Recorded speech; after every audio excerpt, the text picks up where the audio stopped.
ठीक है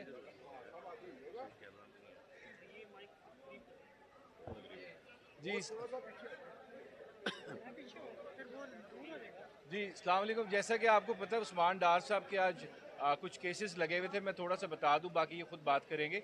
एक हमने इनकी पिटिशन फाइल की थी जो जस्टिस शम्स महमूद मिर्ज़ा साहब सुन रहे थे कि इनका नाम जो है PNIL, जिसको ECL भी हम आसान लफ्ज़ में समझाने के लिए कहते हैं, इनका उससे नाम जो है वो रिमूव किया जाए।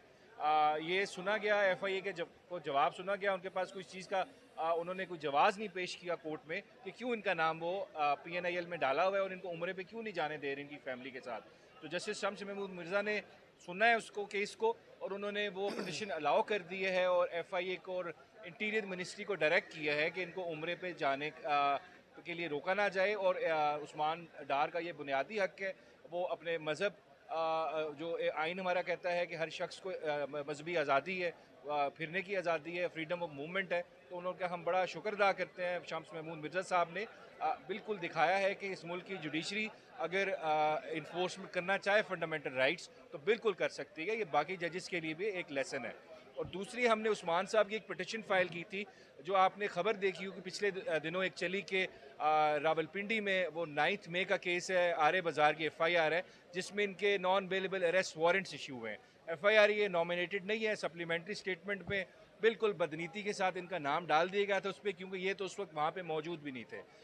उसमें हमें जैसे पता लगा, हमने पिटिशन फाइल की। यहाँ पे जस्टिस शहराम सरवर चौधरी साहब और तारिक सलीम शेख साहब की DB ने वो केस सुना और उन्होंने भी 7 दिन की प्रोटेक्टिव बेल उस्मान डार साहब को अलाउ कर दी है। तो I am really thankful to the जजेस of the Lahore high court.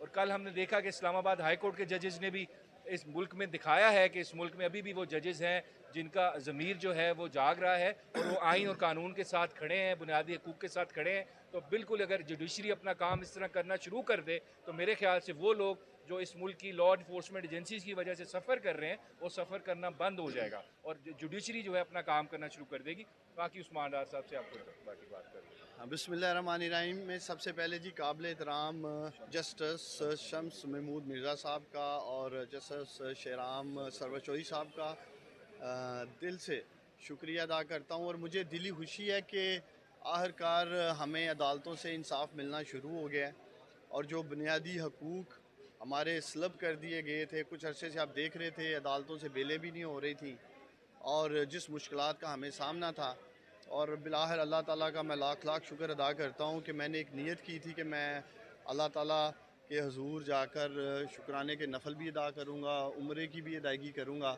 जिस मुश्किल वक़्त से मैं, मेरा ख़ानदान, हम सब गुज़रे हैं, मीडिया के सामने हैं। और उसके साथ साथ देखें, अब कल भी कुछ जज साहिबान ने फ़ैसले सुनाए हैं, बल्कि सुप्रीम जुडिशल को उन्होंने शायद लेटर लिखा है जी कि जुडिशरी के हवाले से। तो ये बड़ी एक खुशाइन बात है कि आला अदलिया से अब फ़ैसले आने शुरू हो गए हैं। जहाँ तक मेरी बात है कि मेरा नाम ECL में डाला गया, मैं जब का पॉलिटिक्स में हूँ मैंने हमेशा ये बात की है, उस्मान डार का जीना मरना पाकिस्तान में है, कभी भी मुल्क छोड़ के नहीं भागूंगा। और जब रूपोश भी थे तब भी मौके थे, तब भी मुल्क छोड़ के भाग सकते थे, तब भी नहीं गए, आज भी नहीं जाएंगे, आगे भी नहीं जाएंगे। मेरा कारोबार, मेरा ख़ानदान, कारोबार जो इन्होंने तबाह करके रख दिया, उसको भी देखना शुरू कर रहा हूँ मैं। तो हम कहीं नहीं जाने वाले हैं। अल्हम्दुलिल्लाह उस्मान डार के जो प्लेटलेट्स हैं ना वो ठीक हैं, वो डाउन नहीं हुए हैं कि हम बाहर जाएं और 4-4 साल मुल्क में वापस ना आएँ। इंशाल्लाह ताला उम्रे की अदायगी के लिए अपनी फ़ैमिली के साथ जा रहा हूँ और जैसे ही उम्रे की अदायगी करूँगा उसी तरह अपनी फ़ैमिली के साथ वापस आऊँगा। और मैं ख़ास तौर पे पाकिस्तान के इलेक्ट्रॉनिक मीडिया का, मीडिया रिपोर्टर्स का, सहाफ़ियों का, आप सब का शुक्रिया अदा करना चाहता हूँ।